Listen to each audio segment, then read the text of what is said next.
Hi everybody, I'm Ian Cunningham from Vet2GB. Welcome to this episode of Engineering the Jigsaw.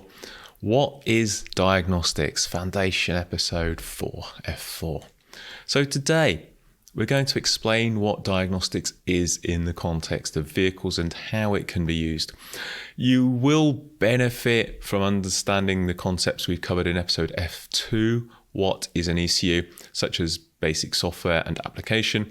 You may also benefit from watching episode F3, networks in vehicles, before you watch this episode. So, actually, we all know diagnostics already. It's what happens when we visit a doctor. So if we're feeling unwell or we have injured ourselves in some way, we go to the doctor and the doctor asks questions or requests data from us and also takes measurements such as our temperature or heart rate. And based on this, they're trying to build up a picture.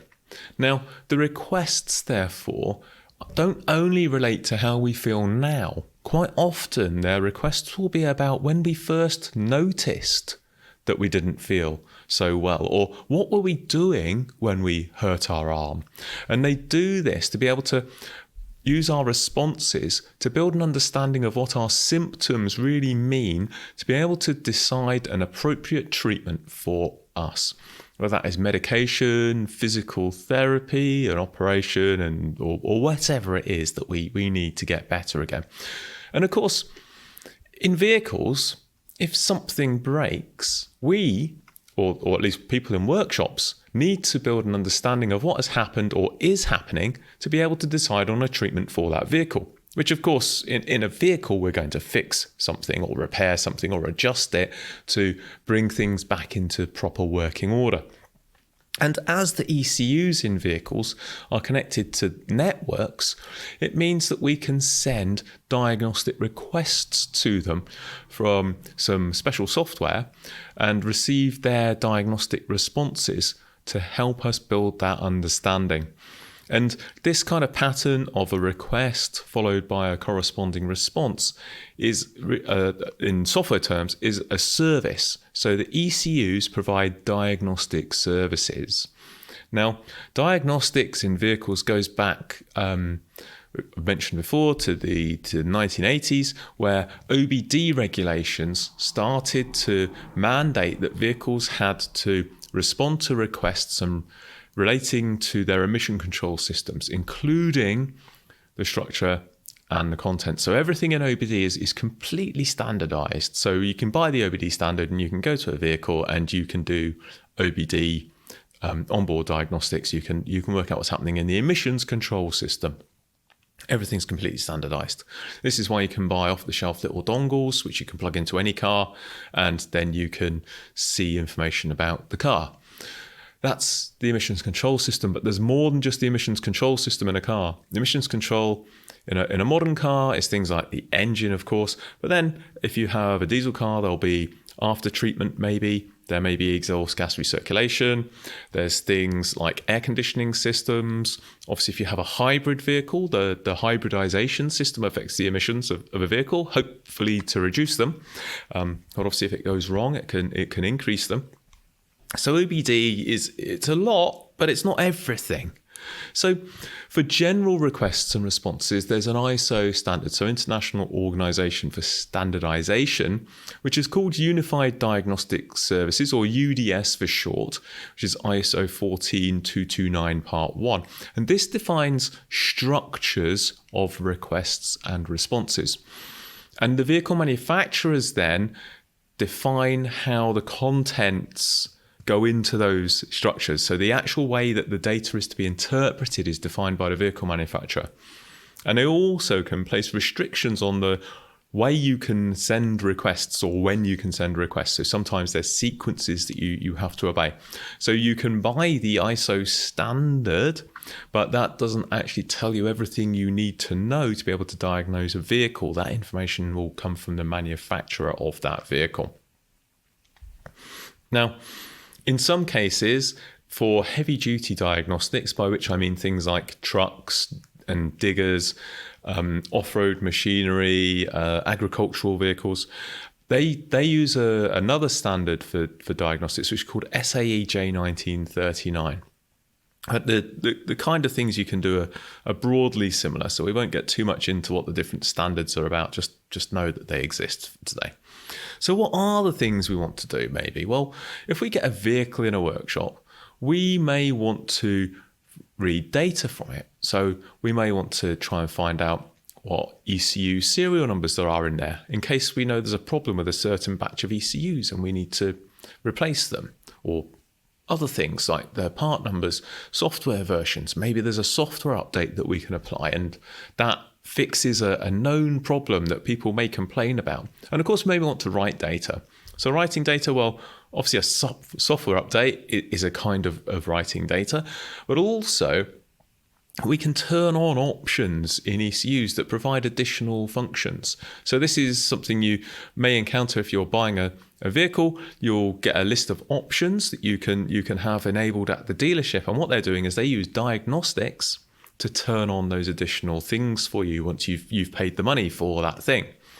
We might also want to read the I/O of the ECU to help us work out if there's a problem with the wiring. Because maybe we can say then, well, okay, I'm pressing a switch, but the ECU itself isn't seeing that switch is being pressed at the input. Or maybe I can turn on the output of an ECU and then try to work out if there's a problem between the output and, say, a motor or a light. We also have the ability to run special functions. Now, this is maybe a bit less obvious, but we may need to run special functions for some systems to be able to detect problems in them. But also, if we want to set up a system, so when we're manufacturing a vehicle or maintaining a vehicle, we may want to do things, so for example, filling the brake system with fluid. Now, the braking system has lots of valves in it, in a modern car, with the anti-lock braking systems we have. So we need to make sure those valves are in a position where we can actually drain the fluid or fill the fluid, whatever it is we want to do. And obviously in service, if we're replacing the fluid, we need to drain it out and then fill it again. So we have special functions that actually allow us to do those operations. And these are done using diagnostics as well. And additionally, ECUs are actually able to save information if they detect faults.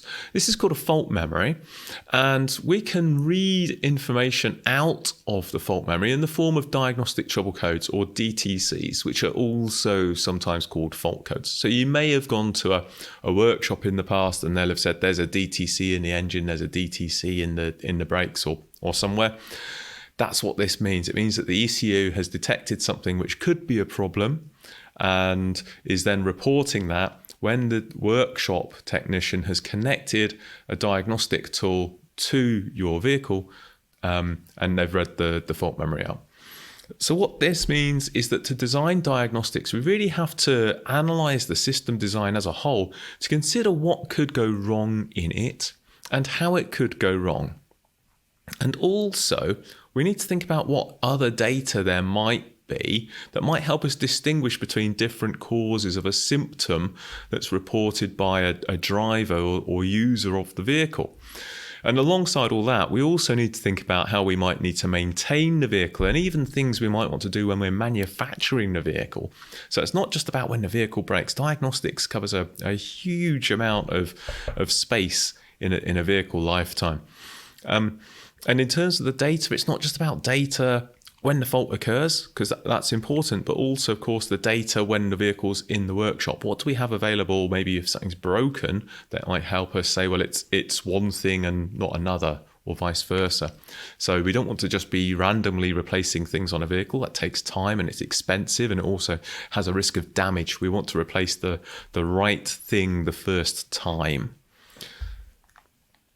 So what happens inside those ECUs? Well, as well as providing control functions, the application of an ECU will contain monitoring functions to make sure that everything's going correctly. And if those monitoring functions get triggered or tripped by something which is unusual, then they will ask the basic software to log an event and also data relevant to that event. So this is what helps us maybe later on work out it was this and not that that's actually happened. And often of course, the monitoring functions need to be able to read the ECU I/O. And that means that the hardware of an ECU needs to be designed with the diagnostics in mind.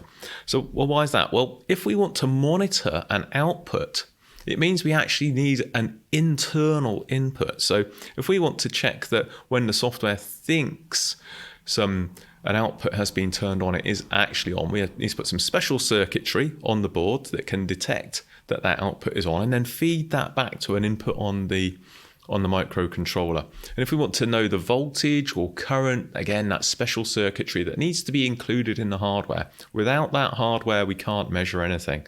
So if we do diagnostics late, we may not actually be able to do the diagnostics we need to do. Diagnostics design late, I should say. We may not be able to do the diagnostics we want to do. And the basic software then is responsible, obviously, for receiving requests because it's network data. It also sends responses, network data again. And sometimes, of course, the requests that come in relate to the basic software. So things like the fault memory are all handled within the basic software. And sometimes, of course, the requests will relate to things in the application. So running a special function is as an example of that kind of thing. And if we need to update ECU software, whether that's the application or the basic software, and actually in most ECUs, it's everything together. You can't do one or the other or just little bits. You have to do the whole thing. Then this is also done using UDS and a special part of the ECU software, which is called a flash bootloader or FBL. That's quite advanced. We won't get into that today, certainly. So that is everything we're going to talk about. So as a summary, OBD and UDS and J1939 provide ways for workshops to get information from ECUs or perform special tasks with them to be able to pinpoint problems in vehicles and to maintain vehicles and keep them in good order. The diagnostics capabilities of ECUs are provided by both the BSW and the application. The BSW is responsible for network connections and the fault memory, while the application contains monitoring functions and provides other capabilities to workshop, to staff, to allow them to get their job done when a vehicle comes in. And of course, we want them to get their job done as efficiently as possible, because otherwise it's our vehicle that sits in the workshop for days or weeks while they try to work out what's happening. So diagnostic design is a really essential activity. It can even influence the hardware design of an ECU, as well as, of course, the software. And it links symptoms to causes. And things like the fault memory, it can consume huge amounts of memory inside an ECU. So the fault memory that you may need may actually make you choose a different microcontroller to one you might have otherwise chosen. It's that significant in terms of the hardware design. And then we have a special bit of software as well called Flash Bootloader that allows ECUs to have their software updated. So if you want to know more about diagnostics, of course, it's a key task for ECUs. It's a huge area. We've really only just touched on it all today, because without it, modern vehicles just would not be able to be fixed or maintained. And in this area, Vector provides a lot of tools and services and software. So we have detailed technical training, which you can find details of. We have tools that will help engineers design diagnostics and ensure that diagnostics is working correctly before ECUs get built into vehicles. Obviously, diagnostics that doesn't work correctly means you either can't find what's wrong or you start replacing the wrong stuff, which is maybe even worse. Tools for performing diagnostics, and even updating the software, even remotely or over the air. So OTA is a topic which is coming up in the automotive industry, you may know. We also, of course, provide the embedded software for ECUs that provides the diagnostic services. And you can get details on all of this, plus, of course, articles and how-to videos and tutorials and loads more. There's tons of stuff on the Vector website. So dig into the Vector website and you'll find loads of information there on diagnostics in vehicles. That's all we've got time for today. Thank you very much for joining us. As always, if you have any questions or you have any suggestions for topics based on what you've seen in this episode or any of our other episodes, please email us at engineering.jigsaw@vector.com. Thank you very much. I'm Ian Cunningham. Bye.